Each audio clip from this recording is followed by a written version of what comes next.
우리들의 발걸음이 주님 계획 안에 있음을 믿으시고 담대할 수 있기를 간절히 소원합니다. 우리 함께 인사 나누겠습니다. 샬롬. 샬롬. 네, 다시 한번 인사 나눕시다. 사랑합니다. 축복합니다. 주님 안에서 저를 보면 어떡해요? 옆 사람을 보라니까. 다시 옆 사람 보면서 주님 안에서 잘 됩니다. 네. 여러분, 일주일에 겨우 한 번 얼굴 보는 분들이잖아요. 그렇죠? 그동안 잘 지내셨냐고 확인하면서 인사 나누는 겁니다. 또 서로 축복하면서 인사하는 게 얼마나 좋아요. 그렇죠? 네, 함께 나눈 인사처럼 여러분 인생이 주 안에서 잘 되는 복을 누릴 수 있기를 간절히 소원합니다. 지난주에 비가 많이 왔었고 감사하게도 아직까지 우리 성도 중에서는 비로 인한 큰 피해는 없어 보입니다. 하지만 전국적으로 많은 피해가 있고 또 이번 주에도 태풍이 오니 뭐 이런 얘기 들려요.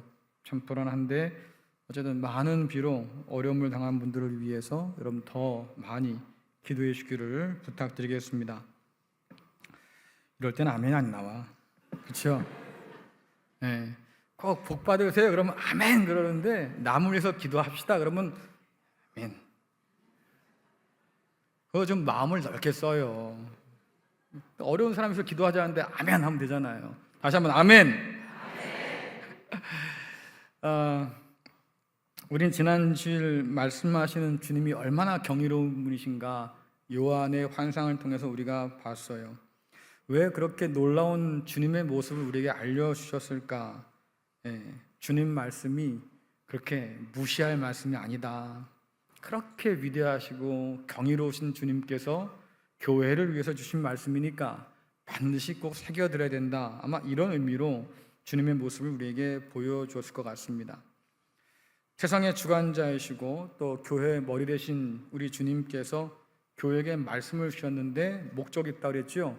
읽고 듣고 지켜서 복을 받아라. 그러니까 여러분들 우리가 주의 말씀을 깊이 묵상하고 또 그것을 지키려고 애를 쓴다고 하는 것은 하나님께서 우리에게 주신 복을 누리는 길이에요.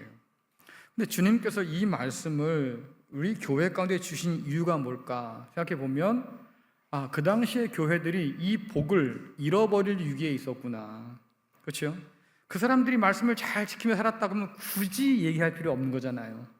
근데 그렇게 엄위한 모습으로 나타나셔가지고 잘 들어야 돼 그렇게 강조했다고 하면 그 당시의 성도들이 하나님께서 말씀 가운데 두신 그 복을 잃을 위기에 있었다라고 하는 거지요. 그럼 도대체 교회가 어떤 상황에 놓여 있었기에 그 복을 잃어버릴 것을 주께서 염려하셨을까? 앞으로 이제 7교회에 대한 이야기를 쭉 나눠볼 텐데요. 그 말씀 다루기 전에 몇 가지 알아두면 좋을 것이 있습니다. 첫 번째는 뭐냐면 각 교회에 주신 계시의 말씀은 교회들이 처한 일반적인 보편적인 상황이 있고 그 교회가 처한 특수한 상황이 있어요. 이 두 가지를 우리가 같이 이해해야 된다라고 하는 거죠. 그래서 말씀을 우리가 먼저 이해하려고 하면 어떤 상황에 주어진 말씀일까? 분명한 시간이 있고 공간이 있어서 역사 가운데 주신 그 말씀인데 교회가 처해 있는 그런 보편적 상황 혹은 그 교회만이 겪고 있는 특수한 상황 이것을 우리가 알아야만 주님의 말씀의 의미를 더 잘 알 수 있겠다. 두 번째는 그 상황이 교회에 미치는 영향이 있을 거 아니겠습니까? 그건 뭐였을까? 예를 들면 이런 모든 상황은 우리의 행동의 선택을 요구합니다. 어떻게 할까? 이 상황 속에서 내가 무엇을 해야 될까? 그런데 그 상황이 없었다고 하면 굳이 고민할 것도 아닌데 그런 상황이 생겨서 교회 성도들 마음 가운데 갈등이 있다고 하면 도대체 그 갈등은 무엇이었을까라고 하는 거죠. 세 번째는 그런 문제 가운데 있는 교회에게 주님께서 요구하신 것은 뭘까? 그 상황과 별개로 요구하신 것이 아니고 상황 속에서 있는 그 성도들에게 주께서 요구하신 것이 분명히 있었을 것이고 그것이 무엇이든 간에 교회는 꼭 들었어야 되는 거지요. 왜? 성령께서 하시는 말씀을 교회가 제발 들어야 된다고 주님께서 그렇게 말씀하시고 그 엄연한 모습으로 우리에게 나타나셔서 말씀하신 것을 보면 그 말씀이 무엇이든 우리가 들어야 산다고 하는 것은 기정사실이고, 그 말씀이 무엇이든 우리가 순종해야만 말씀 가운데 담아두신 하나님의 복과 은혜를 누리며 살 수 있다는 것이 분명하기 때문이에요. 요한계시록에 나와 있는 7 교회는 소아시아에 있는 아주 유명한 유력한 로마의 속주였습니다. 총 7개인데 그 가운데 살아가는 교회와 성도를 위해서 주신 말씀이 요한계시록이에요. 그 7개의 속주는 로마 황제에게 충성을 경쟁하던 곳이었고, 그리고 무역 도시로서 상인들의 연합을 형성하고 있던 그런 곳입니다. 여러분들 양평 시장에 가도 시장 상인들 협회가 있죠. 그렇죠? 미용사들은 미용 협회가 또 있습니다. 나름대로 동종업계가 함께 모여서 여러 가지 논의하고 앞으로 우리가 어떻게 이 사업을 발전시켜 갑시다. 그래서 협회를 만드는데 그 당시도 그랬어요. 그 당시에도 무역 도시 속에서 상인들이 연합한 것이 있는데 이것을 길드라고 말합니다. 이 사람들이 하는 얘기는 뭐냐면 우리가 어떻게 하면 안정적인 무역권을 확보해서 돈을 더 벌며 살까? 어떻게 하면 이 도시에 지속적인 부를 축적하면서 우리가 살 수 있을까? 이게 관심거리인 거예요. 여러분들 우리나라 경제도 보면 맨날 연말 연시 되면 내년 그 경제를 예상하면서 3포인트 성장할 거다 이런 얘기 많이 나오잖아요. 그렇죠? 3% 성장한다 그러면 괜찮아. 근데 갑자기 상황이 안 좋아서 1%로 떨어진다 이러면 이제 난리 나는 거지. 이게 살겠냐 못 살겠냐. 근데 한번 여러분 생각해 보세요. 나라의 국가의 그 재정이나 이런 규모들이 말입니다. 계속해서 잘할 수 있을까요? 잘할 수 있을까요?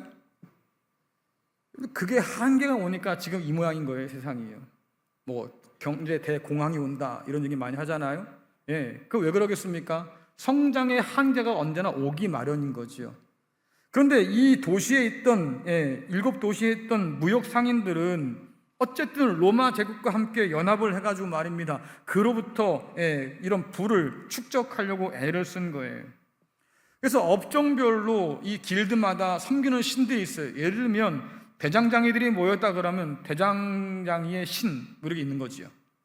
이런 신들을 그들이 섬겼고 뿐만 아니라 신격화된 로마 황제는 그들이 섬기는 신 가운데 최고의 신인 거예요. 왜?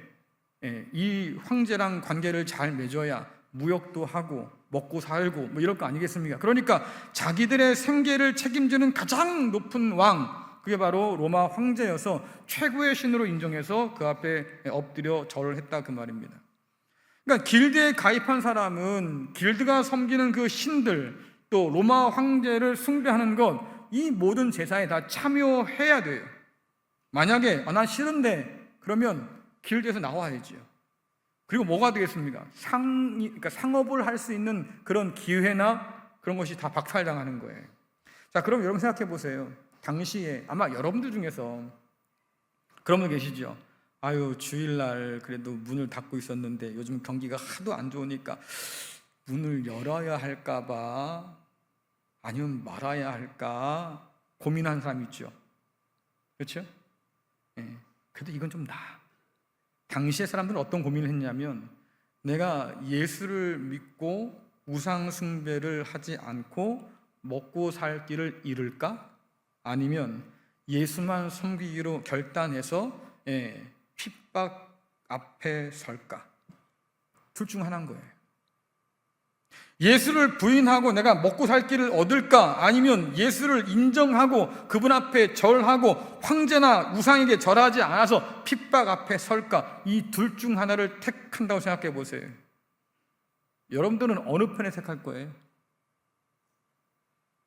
여러분은 어느 편을 택하고 싶어요? 나는 예수 믿어도 괜찮다. 나는 예수 믿고 차라리 굶겠다. 손 들어보세요. 아이고 대단하십니다. 그러면 나는 예수고 뭐고 먹고 사는 게 먼저다. 이렇게 말해 손들 사람이 없겠지. 하지만 여러분의 속은 갈등일 거 아니겠어요? 내가 어느 편을 택하며 살까? 여러분, 그런 갈등 가운데 놓여있던 사람들이 그 당시에 예수 믿는 사람들이었어요. 오늘날 사람들은요, 뭘 믿든지 개인의 자유야, 개인의 권리지, 이렇게 사람들이 생각하지만, 당시 바울 시대에는요, 또 이런 그 당시 시대에는 성 사람들과 다른 믿음을 택한다? 이거는 큰일 날인 거죠. 공공의 안녕을 위험에 빠뜨리는 행동으로 규정될 수 있었다. 예를 들면 길드에서 섬기는 신을 섬기지 않아서 그 신이 진노해가지고 우리 성에 진노와 또 전쟁과 기근과 연병을 보내면 어떨까? 이런 큰일 나잖아요. 그렇죠? 그러니까 신을 섬기지 않는다고 하는 것, 같은 신을 섬기지 않는다고 하는 것은 그 신의 노여움을 살 수 있는 아주 불안정한 요소인 거예요. 황제 숭배를 거절해서 우리의 충성이 의심받으면 자유도시, 자유무역도시라고 하는 이런 특권들도 다 뺏길 뿐만 아니라 로마와 무역할 수 있는 그런 교역권도 다 잃어버릴 텐데, 야, 이러면 현실적으로 우리가 손가락 빨고 살게 생겼는데, 이런 현실적인 두려움들이 있던 거지요. 그러니까 그런 의미에서 예수 믿는 사람들을 바라보면 어떤 사람들이에요? 저것들은 우리 성에 위험을 안겨줄 사람들이야, 재앙을 가져올 사람들이야 라고 낙인이 찍힐 수 있는 거예요. 이제 교회와 성도를 핍박하는 것은 어떤 의미가 있겠습니까? 우리가 저 사람들을 핍박하는 것은 도시의 평화와 번영을 위해서 마땅한 일이야, 이런 당위성이 생긴 거죠. 명분이 생긴 거예요. 우리가 저들을 심판하고 저들을 핍박하고 저들을 몰아내고 쫓아내서 신들의 진노를 진정시키고 재앙을 막고 로마 황제의 환심을 사고, 그러면 우리는 잘 살 수 있을 거야, 이런 마음들이 있으니까 그 성에 있던 모든 사람들이 성도를 핍박하는데 암묵적으로 동의를 한 거죠. 당연하게 여긴 거예요. 독일의 저널리스트고 작가인 카롤린 엠케라는 사람이 있는데, 이분이 혐오사회라는 책을 썼어요. 여러분, 유럽에도 난민들이 많이 유입돼 가지고 난민 문제가 심각하잖아요. 그들을 받아들여야 되냐 말아야 되냐, 이런 문제부터 시작해서 받아들인 나라에서는 말입니다, 그 난민들에 대한 처우를 어떻게 할 거냐, 이게 논쟁거리거든요. 근데 유럽에서 이 사람이 쭉 살펴보니까 난민에 대한 증오가 점점 더 커가는 거지요. 어떻게 이 사회가 증오를 품고 그 증오가 점점 더 전염되고 확산될까? 이 사람이 혐오사회라는 책에서 면밀히 분석을 했어요. 분석해 보니까 그럽니다. 낯선 상대에 대해서 막연한 불안감과 두려움이 있다. 여기서부터 증오가 시작되는데 이것이 공포로 바뀌어서 그 사람들을 기피하게 된다, 그 말이에요. 기피하게 되니까 한쪽 구석으로 몰아놓고 말입니다, 우리 편으로 끌어들이지 않는 거죠. 그래서 선을 그어놓고 차별하기 시작하고 그들을 제외하기 시작하는 거예요. 배제하기 시작하는 거예요. 이것이 좀 더 심해지면 상대방을 혐오하게 되는데, 적대적인 감정을 가지고 물리적으로 폭력을 행할 만큼 그를 증오하게 된다, 혐오하게 된다. 여러분들, 당시에 7도시에서 시작돼서 로마 제국으로 번졌던 이 핍박 역시도 마찬가지예요. 그리스도인들이 그 사회에 악한 영향을 끼친 게 없어요. 오히려 어려운 사람들을 도와주고 말입니다, 정직하게 행하려고 애를 썼고, 그 사회에 보탬이든 보탬이 됐지 한 번도 그 사회가 하나님께 재앙받아 죽으라고 기도한 적이 없다, 그 말이에요. 그런데도 막연한 불안감이 있는 거지, 막연한 두려움이 있는 거지. 그래서 여러분들, 이렇게 돼서 이것이 점점 로마 제국으로 확산되어서 결국은 로마가 교회를 반역자로 인정하기 시작하고 대대적인 핍박들을 하기 시작하는 건데, 이런 교회에 대한 핍박은 단순히 개인적 신앙의 문제가 아니라 그 말이에요. 지금 이 사회는요, 여러분들이 교회를 안 나오든 국가가 신경 안 써요. 그렇죠?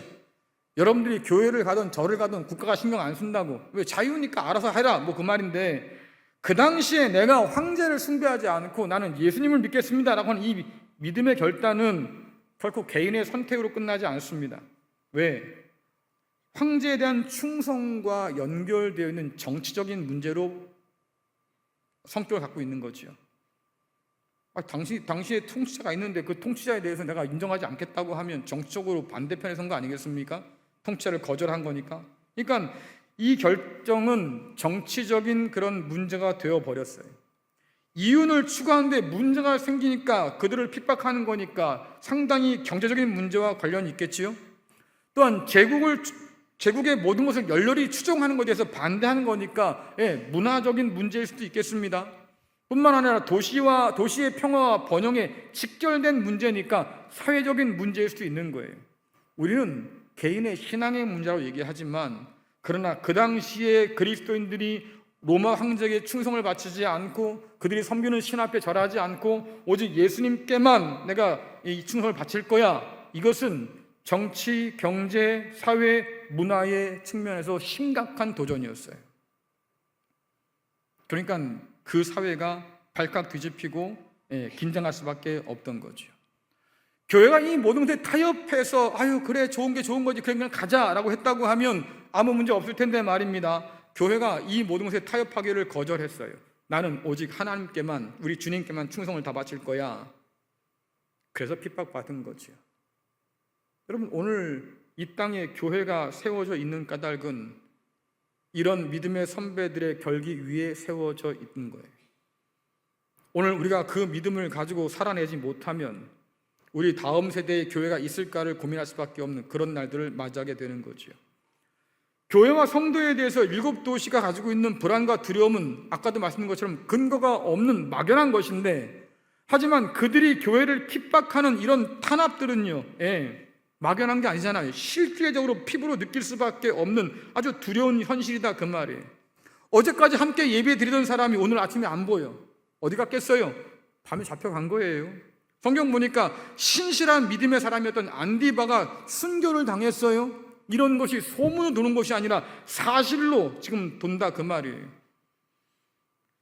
이런 상황 속에서 주님께서 요한을 통해서 7교회에 주신 말씀이 핍박 때문에 주신 말씀이 아니고요.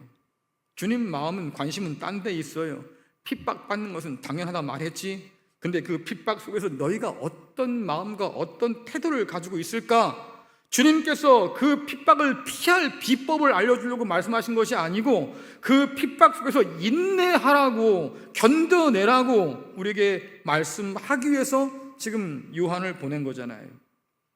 오늘부터 우리는 7개를 살펴볼 텐데요, 가장 먼저 등장하는 교회가 에베소 교회인데, 이 에베소 교회의 말씀이 좀 길어서요, 2편은 나눌 거예요. 오늘 하나 편 살펴보고 다음 주에 2편 마지막으로 또 보겠습니다. 자, 먼저 요한계시록 2장 1절 말씀 같이 읽겠습니다. 시작. 에베소 교회의 사자에게 편지하라. 오른손에 있는 7뼈를 붙잡고 7 금촛대 사이를 거니시는 이가 이르되 아멘. 1장에 나왔던 그 예수님의 모습을 그대로 가지고 왔어요. 우리 주님께서 하늘 보좌에 앉아 계시고 오른손에 7뼈를 쥐고 계시고 7 금촛대 사이를 거니신다. 다시 말하면 교회 가운데 함께 임하여 계신다, 그런 뜻인데, 왜 하필 에베소 교회가 가장 먼저 등장했을까? 아마도 에베소 교회가 가진 그 지역적 위치 때문일 것 같습니다. 에베소 교회는 소아시아로 들어가는 관문 같은 곳이어서 항구 도시예요. 7도시 중에서 가장 큰 국제적인 그런 도시지요. 또한 로마 제국의 주요 통상로 4곳이 이곳에 교차하는 교통의 중심지여서 그곳에 아주 큰 거대한 시장이 형성되어 있었고, 항구 도시이기 때문에 또 교통의 중심지이기 때문에 각처에서 아주 사치품들, 향락품들이 몰려들었어요. 그래서 당시 사람들이 이 에베소를 뭐라고 불렀냐면 허영의 시장, 허영의 시장, 온갖 탐욕과 허영이 가득한 곳, 이렇게 이름을 붙였습니다.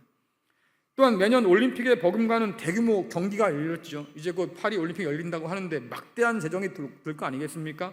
그러니까 그런 큰 어떤 행사들을 감당할 만큼 힘도 있었던 것이 바로 이 에베소였어요. 사진 한번 보여주시겠어요? 우상이 아데미 여신이라고 그러는데요, 가슴에 뭐가 막 주렁주렁 달렸잖아요, 그렇죠? 이게 풍요를 상징하는 겁니다. 그러니까 우상을 섬기는데 저렇게 풍요로운 것을 바라보면서 섬겼으니까 그 마음 가운데 탐심이 얼마나 컸겠어요. 근데 저 우상을 섬기는 신전이 어마어마해서, 그 다음 사진 보십시오. 저게 신전을 복원한 조감도예요. 엄청 크지요. 그리스에 가면 파르테논 신전이라고 아마 여러분 잘 아시는 그 신전이 있을 텐데, 그 신전의 무려 4배의 규모래요. 그 신전도 어마어마한데 그거의 4배니까 저건 정말 엄청 크겠지요. 저것이 에베소 한복판에 딱 들어서 있는 거예요. 그러니까 에베소 사람들은 다 마음 가운데 저 성전을 바라보고 그 다음에 아데미 여신을 바라보면서 우리가 복받게 해주십시오, 잘 살게 해주십시오, 번영하게 해주십시오 기도하며 살았던 그런 사람들이지요. 넘겨주세요. 그 다음에 그곳에는 황제 숭배를 위한 신전이 무려 2개나 있었습니다. 대단하죠? 그러니까 이 에베소를 가지고 뭐라고 그랬냐면 아데미 여신 신전도 있고 황제 신전도 2개나 있으니까 별명이 붙었습니다. 신전 관리인. 상당히 명예로운 이름이에요. 명예로운 이름. 게다가 로마 제국의 충성을 얼마나 다 바쳤는지 로마가 아예 그냥 홀딱 다 빠졌어. 그래가지고 인정을 해줬어요. 너희들은 내가 인정해줄게. 굳이 총독을 파견하지 않아도 괜찮겠다. 그냥 너희들끼리 잘 살고 세금 잘 내고 우리랑 좋은 관계 맺으면서 그렇게 아주 쭉 가자. 그래서 그 도시가 자치도시로 격상이 됐어요. 여러분들, 자치도시로 격상됐다고 하는 것은 로마의 수도인 로마와 같은 어떤 그 위치를 점하고 있다는 거죠. 제2의 수도 같은 개념이에요. 그러니 돈도 많아, 명예도 있어. 그 도시 사람들의 그 자부심이 얼마나 컸겠습니까? 그런 도시에 수많은 사람들이 몰려드는 거지요. 왜? 아메리칸 드림, 코리안 드림 이런 것처럼 에베소 드림을 꿈꾸는 거예요. 나도 가서 한번 잘 살아보자 말이죠. 이런 사람들이 나방처럼 몰려들어서 말입니다. 욕망을 불태우던 곳, 그게 바로 에베소예요. 그 당시에 그 도시가 얼마나 음란하고 탐욕스러웠냐면 에베소 출신의 철학자가 있습니다. 헤라클레이토스라는 사람이 있는데 이 사람이 자기가 태어난 그 도시를 바라보면서 치를 떨어요. 야, 이렇게 천박한 도시가 있을 수 있나. 철학하는 사람이니까. 그렇게 음란하고 탐욕으로 가득 차 있고 이렇게 추악한 모습을 가진 그 도시를 보면서 뭐라고 이 사람이 썼냐면 에베소인들은 마지막 한 사람까지 모조리 교수형에 처해 마땅하다. 자기 고향 사람인데 고향 사람들을 보면서 그렇게 얘기하는 거예요. 이놈들은 다 목매달아야 돼. 큰 놈도 남김없이. 얼마나 끔찍해요. 그렇죠? 어떤 사람이 나타나가지고 양평 사람들은 그냥 다 이러면 가만히 있겠어요? 밖에서 온 분들은 가만히 있겠지. 나는 상관없는데. 양평 태어난 사람들은 기분 나쁠 거 아니에요. 그렇잖아요. 자기가 태어난 그 마을 사람들 어떻게 그렇게 표현할 수 있느냐. 근데 철학자인 그의 눈에 봐도 이건 너무 지나치다, 너무 음란하다, 너무 추악하다, 사람 사는 것 같지 않다, 짐승 같다, 이런 말이에요. 그러니 얼마나 심각한 그런 마을이겠습니까? 그런데 이 음란하고 추악한 도시 에베소에 바울이 와요. 바울이 죽을 살동 애써서 말이죠, 복음을 전해요. 그와 함께 동역했던 브리스길라나 또 아굴라, 성경에 능통했던 아볼로, 이런 사람까지 다 모아서 말입니다, 열심히 전도해서 교회를 세워요. 선교여행 떠나서 갔다 왔던 바울이 다시 이 교회에 와서 말입니다, 3년 동안 죽어라고 또 말씀을 가르치고 복음을 전해요. 그러다 보니까 이 에베소 교회 안에 이 탄생한 교회가 점점점 자라서 말입니다, 소아시아 이 선교의 중심교회로 우뚝 서게 되는 거예요. 그 교회를 거쳐갔던 교회 지도자만 봐도 입이 떡 벌어질만 한데, 자, 바울, 디모데, 오네시보로, 두기고, 사도 요한까지 성경 기독교 역사상 걸출한 지도자는 다 한 번씩 거쳐간 곳 아닙니까? 그러니까 교회가 힘이 있어요. 말씀을 가지고 말입니다, 교회를 세워갔어요. 그래서 소아시아의 중심 교회가 되고 또 다른 교회를 세우는 그런 교회의 모체가 되어서 아주 큰 영향을 미치는 그런 교회가 되었어요. 그런데 그렇게 열심히 살아오던 에베소 교회를 향해서 오늘 주께서 말씀하신 거지요. 복을 잃을 위기가 왔다. 편지를 써서 보내라. 근데 주님께서 그 편지를 쓰면서 뭐라고 말씀하시냐면, 야, 내가 너를 잘 알아, 이렇게 말씀하셔요. 자, 요한계시록 2장 2절 3절 같이 읽겠습니다. 시작. 내가 내 행위와 수고와 내 인내를 알고 또 악한 자들을 용납하지 아니한 것과 자칭 사도라 하되 아닌 자들을 시험하여 그의 거짓된 것을 내가 드러낸 것과 또 내가 참고 내 이름을 위하여 견디고 게으르지 아니한 것을 아노라. 그래요. 주님께서 안다. 자, 이 안다는 말은 그거 좀 알아요? 그러면 제가 통성명은 지내는데 얼굴은 잠깐 뵀어요. 안면은 좀 있지요. 여러분, 이 정도로 아는 게 아니에요. 이때 안다고 하는 건 완벽하게 모든 걸 다 안다는 뜻이에요. 주님께서 에베소 교회의 모든 것을 완벽하게 아신다. 물론 그렇겠지. 낯설지 않지요. 주님은 전지전능하다며 당연한 거 아니야? 이렇게 말하겠지만 이때 말씀하신다고 하는 것은 그런 의미가 아니에요. 주님께서 사람들이 오셔서 말입니다. 인생의 모든 것을 다 경험하셨잖아요.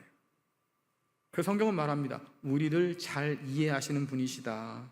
왜? 겪었기 때문에. 주님께서 받은 광야의 시험, 또 십자가의 시험을 생각해 보십시오. 여러분들, 그 시험의 핵심은 거기에요. 생존을 위해서 하나님과 그 뜻을 저버려라. 그럼 살아. 그렇지요? 하나님을 버리고 내 앞에 무릎 꿇으면 넌 살아.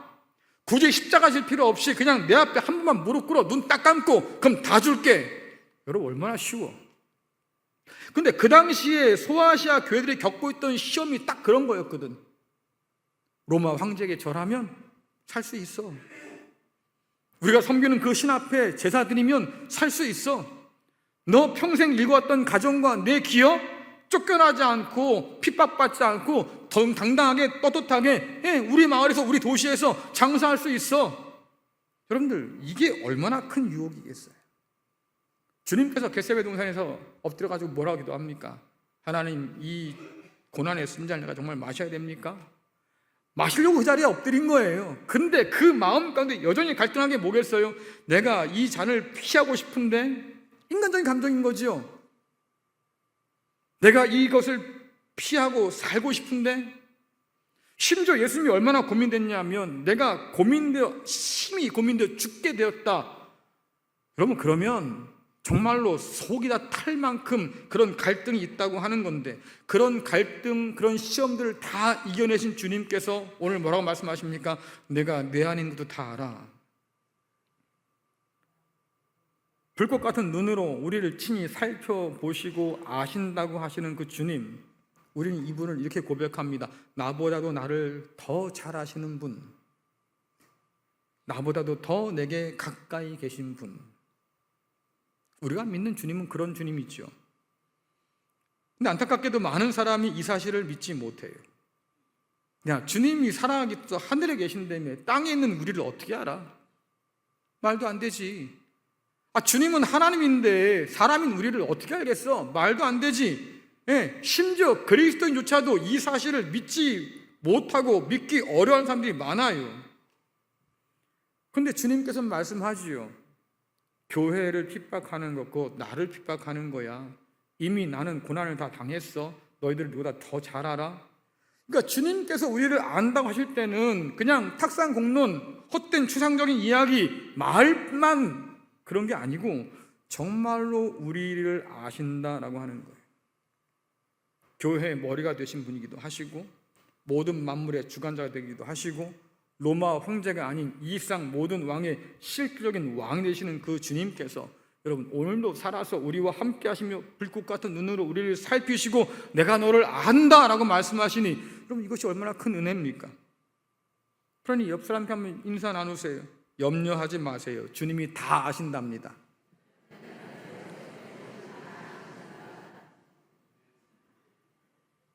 알기는 뭘 알아. 알 턱이 있나? 여러분, 믿으세요. 이건 믿어야 될 문제인 거지요. 왜? 주님께서 오늘도 그렇게 말씀하시니까. 내가 염려하지 않아도 이미 내 쓸 것을 아신다고 우리는 고백하잖아요. 너희가 구하기도 전에 이미 있을 것을 내가 알아. 그리고 하나님은 그렇게 좋은 걸 더 줄 거야. 그런 분이라고 분명히 말씀해 주셨으니까 우리를 너무나 잘 아시는 분이시지요. 여러분, 이게 믿어져요? 여기는 못 믿나 본데. 다시 한번 인사 나누시기 바랍니다. 염려하지 마세요. 주님이 다 아신대요. 그래요. 여러분, 그런 주님을 믿으세요. 네. 에베소 교회를 너무나 잘 아시는 주님께서 에베소 교회를 칭찬하시는데 뭐라고 칭찬하십니까? 내가 너희 행위와 수고와 인내를 알아 라고 말씀하셔요. 그러니 주님 보시기에 에베소 교회는요, 주님 말씀 따라 살기 위해서 애쓴 교회예요.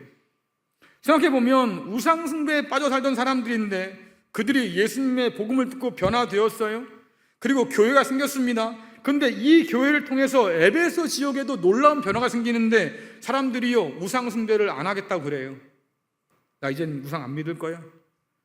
마술? 이제 안 할 거야. 그래서 마술 책들 잔뜩 갖고 와가지고 그 마을 한복판에 다 태워버렸다니까. 난 이제 주님만 섬기고 살 겁니다. 문제는 뭐냐면 이렇게 교회가 늘어나기 시작하면서 사람들이 우상을 버리고 마술을 버리고 주님을 바라보기 시작하니까 아데미 성전을 중심으로 해서 밥 먹고 살던 사람들이 있지요. 우상을 만들고 조각해서 팔던 사람들. 이게 장사가 안 되네. 문 닫기 직전이에요. 그리고 열받지요. 저것들이 뭔데 와가지고 우리 장사를 방해하나? 내가 먹고 살기 그래도 어렵지 않았는데, 저것들이 와가지고 교회를 세우고 복음을 전한다고 하던 그 순간부터 장사가 안 돼. 재수가 없이. 어떻게 해요? 그들이 폭동을 일으켜서 전도하는 바울과 교회를 핍박하기 시작했어요. 그러니까 에베소 교회는 어떤 교회냐?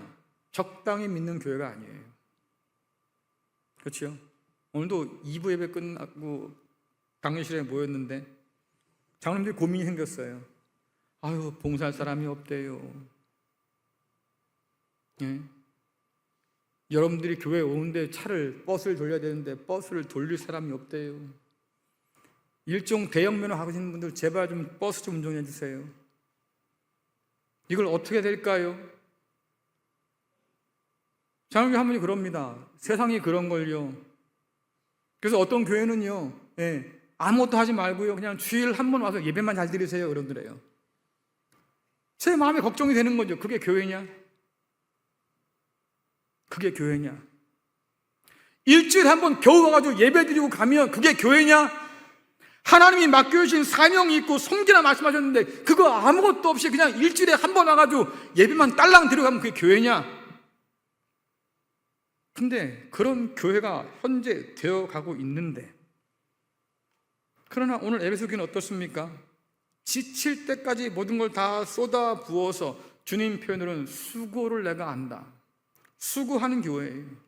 큰 반대도 있었고 어려움에 부딪혀도 봤고요. 하지만 그들은 끝까지 참고 견뎠고 그들이 보인 수고와 그 인내에 대해서 주께서 3절에 뭐라고 말씀하십니까? 너희가 참고 견디고 게으르지 않았구나. 이때 견딘다고 하는 말은 강한 의지를 나타내는 말입니다. 어떤 뭐뭐 아래서 끝까지 버티다, 끝까지 머물다. 고난이 쏟아지는데 그 밑에서 말이죠, 끝까지 견디고 버텨보는 것, 그게 견딘다는 뜻이에요. 너희가 그렇게 참고 견뎌서 게으르지 않게 했구나. 누가 인정해요? 주님께서 인정해요. 핍박 아래 머물러도 도망가지 않고 정면으로 마주하면서 인내했다. 왜 그랬을까? 여러분, 그들은 아는 거죠. 왜? 바울이 가르쳐줬거든. 고난 없는 영광이 없다. 그러니 너희도 고난 받아야 돼. 그래야 영광을 얻지. 주님께서 고난 받으셨는데 우리가 그분의 제자라면서 어떻게 고난 안 받냐? 그러니 주님께서 받은 고난 우리가 받아야 주님처럼 영광 가운데 들어갈 수 있는 거야. 뭐예요? 고난 없는 영광의 지름길은 없다. 그 복음을 받아서 고난 아래 견디고 살고 있는 거예요. 여러분, 세상 계산법으로 하면 도망가는 게 맞아요. 피하는 게 맞지. 그게 아니라고 하면 타협이라도 해야지.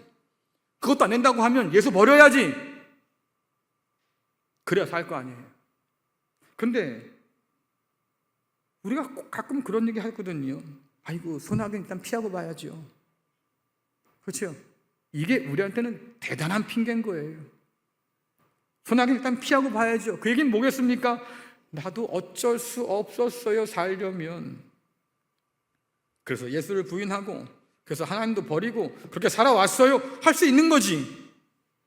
하지만 이런 얘기를 우리가 하려고 하면 적어도 하나는 전제를 해야 돼요. 하나는 포기해야 돼. 어떤 믿음을 포기합니까? 하나님께서 마침내 그 나라를 가지고 오실 거야. 그런 나라가 어디 있어? 여러분, 그 나라를 믿지 못하면 맞아 떨어지는 계산이에요. 도망가고 피해야 돼요. 그런데 그 나라가 온다고 믿으니까, 주님께서 그때 심판주로 오신다고 믿으니까, 그러니까 계산하기가 복잡해지는 거지. 그러면 그 주님을 맞이하는 게 나을까? 그 주님을 맞이하려고 하면 오늘 내가 믿음으로 버티고 견뎌내야 될 텐데, 그래요. 모든 상황에 주님을 계산에 넣으면 답이 나와요. 그래서 뭐라고 그럽니까? 너희가 내 이름을 위해서 그렇게 견뎠구나. 우리는요, 우리를 위해서 예수를 믿어요. 여러분 그렇지 않나요? 우리는 보통 우리 자신을 위해서 예수를 믿어요. 성경은 그렇게 말하지 않거든요. 하나님을 위해서 우리가 믿는 거예요. 왜? 우리가 하나님의 도구니까. 우리가 하나님을 도구 삼아서 뭔가를 얻어낼 심정으로 지금 예수를 믿는다고 하는 게 아니고요, 하나님이 우리를 어둠 가운데 건져서 빛의 나라로 들어가게 하시고 그분께서 우리에게 맡겨진 사명이 있으니까 내가 하나님의 나라를 위해서 지금 있는 거예요. 근데 우리는 이걸 거꾸로 뒤집어 버렸어요. 그러니 내 멋대로 내 마음대로 사는 거지.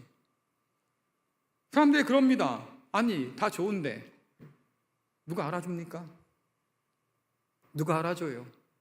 그렇게 고난당하고 얻어맞고 그 고생한 걸 누가 알아줘요? 맞아요. 세상 사람들은 알아주는 한 명도 없어. 아유 좀 멍청한 거, 예수 믿고 산다고 저렇게 고생하고 사네. 야, 이 시대 아직도 하나님 있다고 믿는 거냐? 정신 차려라, 정신 차려. 그렇게 뼈 빠지게 가지고 막 이래가지고 번 돈을 가지고 교회에다 그냥 홀랑 갖다 주냐? 정신 차려라, 정신 차려. 이런 얘기 맨날 들어 우리는. 그렇죠? 근데 여러분들 잘 생각해 보세요. 누가 알아요? 주님께서 알아요. 사실 이게 가장 중요해요. 우리를 지켜보시는 그 주님께서 마지막 날에 저와 여러분께 뭐라고 그러겠습니까? 야, 내가 넌 알지. 그래, 너 참 착하고 충성된 종이야. 너 잘했어. 여러분 사실 이 말씀 듣고 싶어서 여기 있는 거 아니에요? 그 주님의 평가를 듣고 싶어서 지금 여기 이 자리에 있는 거 아니에요?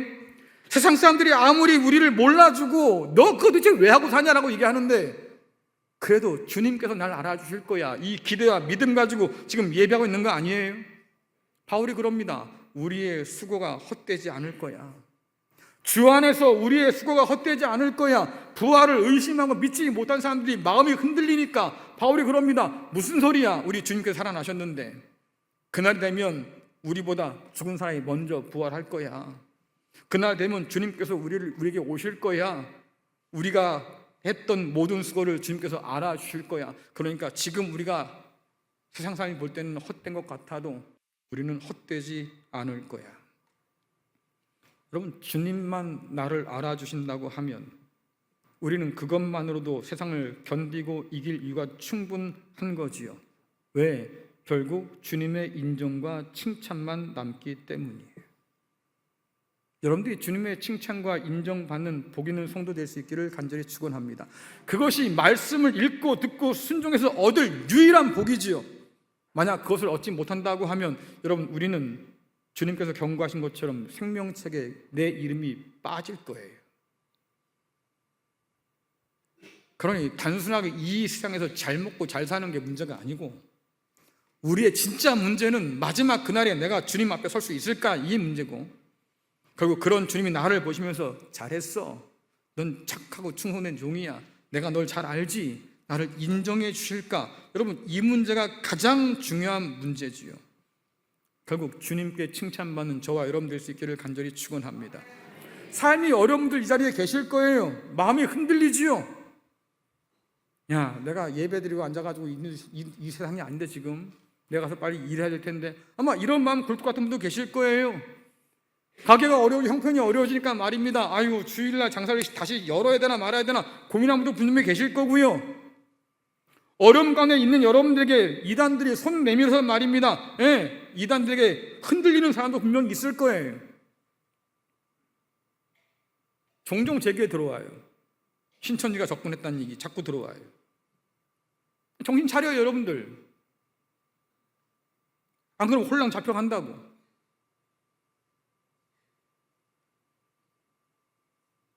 주님께서 가져오실 그 나라를 정말로 우리가 소망한다고 하면, 그래서 우리가 그 나라를 보고자 해서 말입니다, 오늘 믿음으로 산다고 하면, 여러분, 우리는 넉넉히 세상을 이길 수 있다고 주께서는 말씀해 주셨어요. 우리를 너무나 잘 아시는 주님께서 여러분의 수고와 인내를 헛되게 하지 않을 거예요. 그러니 그날을 바라보면서 오늘 믿음으로 살 수 있기를 간절히 축원합니다. 또한 주님은 에베소 교회가 보여준 말씀에 대한 열심이 있었는데, 바울이 마지막 선교여행을 떠나면서 에베소 장로들을 다 불렀습니다. 그리고 뭐라고 말하냐면, 내가 이제까지 전한 설교를 잘 들었지요. 앞으로 당신과 내가 다시 볼 날이 아마 없을 겁니다. 이제 마지막이라 그 말이에요. 근데 그 마지막을 바라보면서 바울이 뭐라고 그럽니까? 내가 떠나면 아주 흉악한 일들이 교회 안에 들어올 텐데 조심하세요 라고 간곡히 권해요. 자, 사도행전 20장 29절 31절 함께 읽겠습니다. 시작.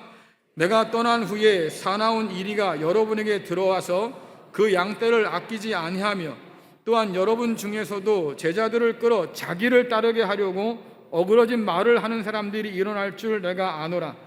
그러므로 여러분이 일깨어 내가 3년이나 밤낮 쉬지 않고 눈물로 각 사람을 훈계하던 것을 기억하라. 아멘. 바울은 내다보고 있어요. 내가 빠져나가고 나면, 내가 떠나고 나면 그런 악한 자들이 들어와서 교회를 흔들어 놓을 거야. 예, 여러분들, 에베소 교회는요 단순히 외부의 핍박만의 문제가 아니에요. 바울이 걱정대로 자칭 사도라고 하는 거짓 교사들이 있었고, 그들이 들어와서 사나운 이리처럼 말입니다, 에베소 교회 성도들의 마음을 흔들고 있었어요.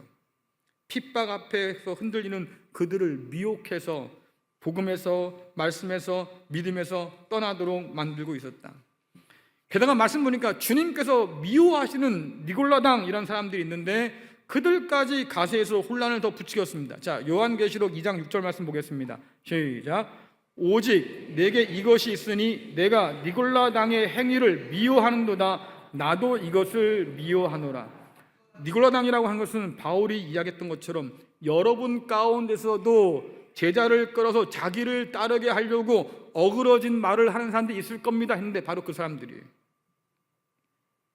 교회 안에 분파를 만드는 사람들, 자기를 위해서, 사람들을 세우기 위해서 길을 쓰는 사람들. 여러분들, 그것이 얼마나 무서운 죄인지 알지 못하면서도 여전히 그런 일들을 하고 있다고 하면 문제인 거지요. 우리 교회가 5개의 교구로 나누어지고 각각의 목사님들이 목회를 하고 있는데 말입니다, 마찬가지예요. 자기 사람을 세우려고 길을 쓰는 사람들이 있다고 하면 저는 용납할 수가 없습니다. 목사님 저도 마찬가지. 제 안전을 위해서 내 사람을 세운다? 그건 생각할 수 없는 일이에요. 저희들은 교회를 세우고 성도를 세우고 부름을 받은 거지 내 사람 세우라고 세운 게 아니거든요. 근데 니골라당은 그런 사람들이에요. 그러니까 그 사람들이 듣기 좋은 얘기를 해줄 수밖에 없겠지요. 그 사람들의 마음을 얻으려고 하니까. 그래서 이들이 한 이야기가 뭡니까? 소아시아에 여러 사람들이 있는데 니들이 믿는 신들 섬겨. 로마 황제를 숭배하며 타협하며 살아도 괜찮아. 다시 말하면 신들도 섬기고 황제도 숭배하고 예수를 믿으면 돼. 그게 여러분들 얼마나 편해. 듣고 싶은 말이잖아. 그렇죠? 야, 그래도 된대. 바울은 그러면 안 된다고 그러는데 그래도 된대. 그럼 편한 길이 열린 거지요. 그래, 그러면 가서 마음껏 내가 우상을 섬기고 예배하고 황제 앞에 절하고 교회 와서 또 예배드리면 되겠네. 오늘날 우리가 그렇죠. 그렇죠. 여러분이 충성을 다한 대상은 어디입니까? 네? 여러분이 충성을 다하는 대상, 여러분의 시간을 가장 많이 투자하는 대상, TV, 핸드폰,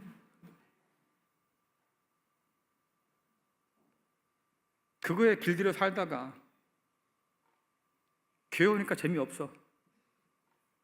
거기는 뭐 3분짜리 5분짜리 쇼츠만 보면 되는데 저 목사님 뭔 얘기할 게 많아가지고 이렇게 떠들고 있을까? 아유 지루하다.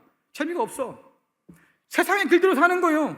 그래도 괜찮다고 사람들은 얘기하지요. 그냥 주일날 와서 예배만 드리면 되지 뭐. 그래요. 똑같은 패턴이잖아. 세상도 섬기고 주님도 섬기고 누이 좋고 매부 좋고 얼마나 편해.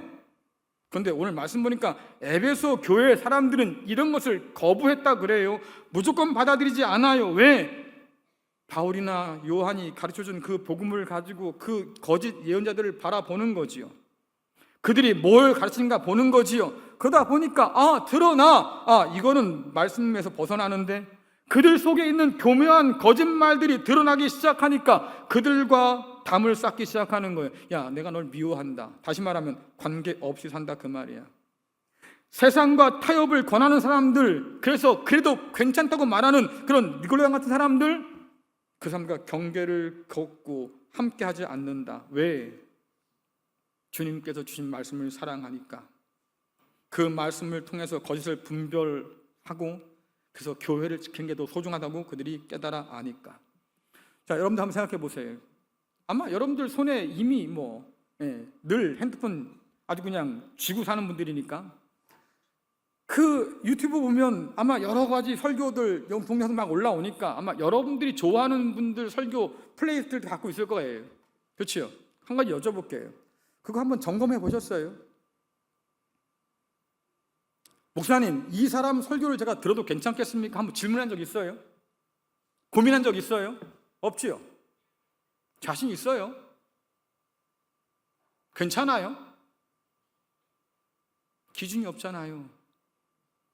기준이 없어요. 그런데도 우리는 괜찮다고 생각하고 이런저런 소리에 귀를 기울여 살아요. 과연 우리가 진리로 그들을 진단하고 들을 소리다 안 들을 소리다 깨달아 알 수 있을까요? 여러분, 모르면 그래서 목회자들이 있는 거예요. 물어보세요. 목사님 한번 돌아봐 주세요. 이 사람이 정말로 괜찮은 사람인지 한번 봐주세요. 여러분들이 다른 교회 설교 듣는다고 제가 뭐라고 안 그럴게요. 하지만 들으려면 제대로 된 설교를 들어요. 엄한 거 듣지 마시고. 가끔 제 교회 들려오는 분도 계셔요. 이상한 거 듣고 다닌다고. 정신 차리세요. 정신 차리시라고. 함부로 듣다가 큰일 나는 거예요. 이러한 에베소 교회의 모습이 오늘 우리에게 많은 도전을 주는데, 왜 그러냐? 안타깝게도 오늘날 많은 사람들이 이단의 거짓에 너무 쉽게 속아요. 속이는 자요 사나운 이리 같은 사람이라고 분명히 말을 하는데, 그들이 다가올 때는 말입니다, 아주 교묘하게 다가와요. 여러분들 어린아이들 그 동화 보면 양과 늑대 얘기 나오지요? 그렇죠? 그 늑대가 양을 잡아먹으려면 어떻게 합니까? 밀가루 반죽을 붙여가지고 이 손에다가 막 해서 발톱을 감춰요. 그렇죠? 날가람 이렇게 깨먹고 그래서 목소리도 아름답게 만들어요. 네 엄마야. 그래서 이상한데 손 근데 그게 포장이 잘 됐으니까 진짜인 줄 알거든. 엄마다고 여러 군데 홀딱 삼켜버렸어요. 똑같은 케이스가 일어나는데 여러분 생각해 보세요. 교묘하게 다가와요. 그리고는 말입니다. 내 말 다 들어줄게. 얘기 좀 해봐. 귀를 기울인 척해. 관계를 미끼 삼아서 거짓으로 속여. 근데도 거기에 깜빡 넘어가요. 바울이 말합니다. 그러니 거기에 속지 말라고. 주님 말씀을 굳게 붙들어서 분별하라고. 그들 안에 있는 거짓이 뭔가를 밝혀내라고. 그 정도의 열심을 가지고 신앙생활을 해야 된다고 지금 우리에게 말해주고 있는 거예요. 누가 그러더라고요. 목사님, 이단 간 사람 많은데요. 다 말씀에 열심히 있는 사람들이에요. 입은 삐뚤어져도 말은 바로 합시다. 그 사람들이 말씀에 열심히 해서 간 게 아니에요. 분별하지 못하니까 간 거지. 안 그래요? 분별할 힘이 없고 거짓에 넘어갔으니까 거기 간 거지. 말씀이 좋아서 열심히 해서 간 겁니까? 착각하지 마세요, 여러분들. 말씀을 몰라서 분별하지 못해서 그들이 끌려간 거예요. 그러니까 여러분들, 분별 없는 열심, 그건 오히려 우리를 망쳐요. 방향 없는 열심, 그건 우리를 힘들게 만들어요. 질서 아래 순종하지 못하는 열심, 그것은 교회를 분열시켜요. 열심이 다가 아니에요. 그 앞에 뭐가 더 붙어야 돼. 주님 말씀을 따른 열심이냐? 방향이 옳은 방향인 거냐? 정말로 순종하는 질서에 순종할 수 있는 그런 열심인 거냐? 자기 열심의 문제가 아니라 그 열심을 주님 말씀 앞에서 절제할 수 있는 거냐? 이게 안 되면 오히려 우리를 망친다. 그러니 오늘 우리가 주님 말씀에 다시 귀를 기울일 이유가 너무나 분명하지요. 여러분, 이미 2800년 전에 아모스 선지자가 그렇게 말했어요. 마실 물이 없어서 갈증, 기갈이 있는 것이 아니고 하나님 말씀을 듣지 못한 영적 기갈이 올 거야. 그게 오늘 딱 이 시대잖아요. 말씀은 넘쳐나는데, 그렇죠? 잘못 듣고 죽는 사람도 한둘이 아니더라고. 거짓에 넘어가고 우상숭배에 빠지고 세상을 섬기면서 그래도 괜찮아, 이런 얘기에 달콤하게 귀를 기울이며 사는 사람들. 하지만 여러분들, 에베소 교회처럼 오늘도 주의 말씀에 붙들리면 거짓을 분별하고 진리를 따라 살 수 있어요. 오늘도 주님께서 우리에게 주신 말씀처럼 주님 안에 있는 교회는 오늘도 세상을 이겨요. 주님 말씀에 귀를 기울이는 교회는 오늘도 거짓을 이길 수 있어요. 세상이 혼탁하지요. 잘 길도 보이지도 않고 신앙생활 한다고 하지만 도대체 어떻게 되는 건지 잘 모르겠고 갈등이 많을 겁니다. 하지만 주의 말씀은 분명해서 그 말씀에 붙들려 살면 마지막 우리가 주님 앞에 온전히 서게 될 거고, 그런 우리를 향해서 주께서 말씀하실 거예요. 내가 널 잘 알지. 이런 주님의 음성 듣는 저와 여러분 될 수 있기를 간절히 축원합니다.